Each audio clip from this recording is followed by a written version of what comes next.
Ada apa nih? Mau minta izin untuk perkawinan ya? Bukan Bu Arde, kita mau izin buat bikin acara di jualan tajil di lapangan. Iya. Kita mau jualan tajil di lapangan. Siapa yang jualan?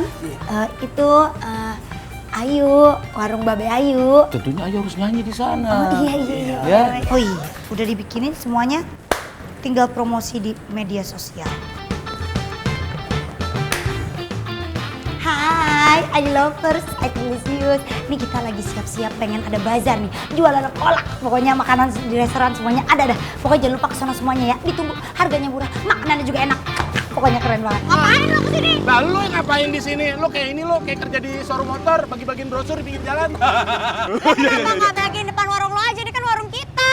Kan warung lu kan di situ.